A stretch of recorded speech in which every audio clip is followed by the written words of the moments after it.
Hey everybody, Dwight again with Dwight Writes. Tonight we're going to talk about a topic that is pretty difficult.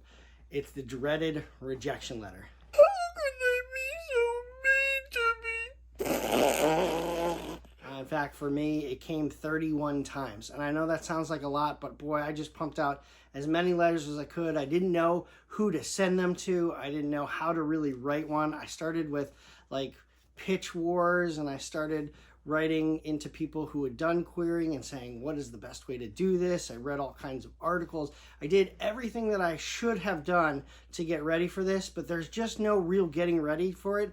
You just have to send them out and wait for feedback. And so I got a bunch of feedback from it, and I started going, oh, maybe I should fix this. There was a couple of people that said, the beginning just didn't flow the way I wanted to. I loved the idea. I loved everything that was going on in the book, but the flow just wasn't there for me. And so I took that and I made some adjustments, and then I sent out the next round. I got a couple more that came back during it. I had one rejection that came back that said, listen, I loved everything that I saw, but I already booked, by the time you submitted to me, I already signed somebody who wrote something similar, and they can't contradict. I can't have a portfolio where I'm focused on two stories that are going to sell against each other. P.S. It takes forever to get these back. With agents, they get your query letter and it just goes to the bottom of the pile. And it's not a mean thing. They're not trying to be jerks or anything like that. They just go right down the list unless they've requested it from somebody. And so you just kind of have to get in the queue and let them respond to you. It takes time, and you are really going to learn a lot about patience during this process. You're going to learn about editing in this process. You're going to actually have your heart ripped out of your chest because you want to get a yes right away. But it doesn't always happen.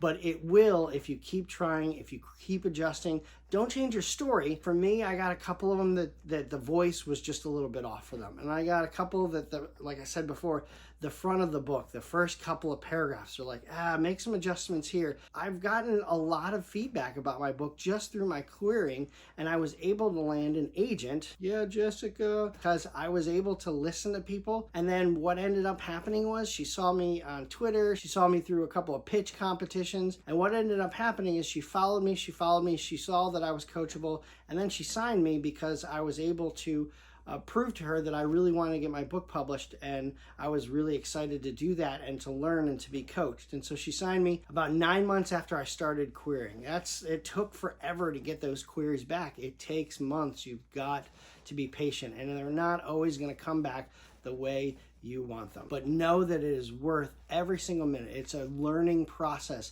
It's a hard process because it's like your kid. You've worked really hard on this, and you think you know exactly the way you want to tell it, and then all of a sudden somebody reads it and says, this could be better, this could be great.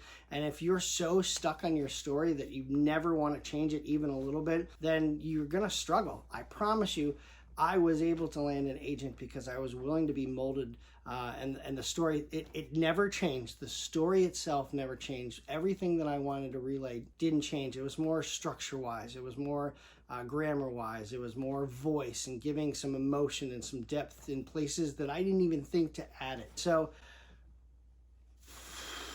when you get one of those letters, take a deep breath. I know it is gut-wrenching, and I know it's hard because you want to get to your yes, but remember, there's all kinds of variables that are going to happen, and get to your yes. Keep querying, keep doing the pitch wars and the pitch madnesses. Do all those things that you can do to get yourself in front of an agent. Go to the writing conferences, hone your skill and hone your craft. There is light at the end of the tunnel, even though it doesn't seem like it in the moment. So just remember, keep writing, keep that pen to the paper, learn from those rejections because you'll probably get some, and then move forward and keep querying and keep trying. With that said, make sure you like and subscribe below if these videos are helpful to you. Hit the bell so you know every time that I update them. And until next time, we'll catch you later. Peace.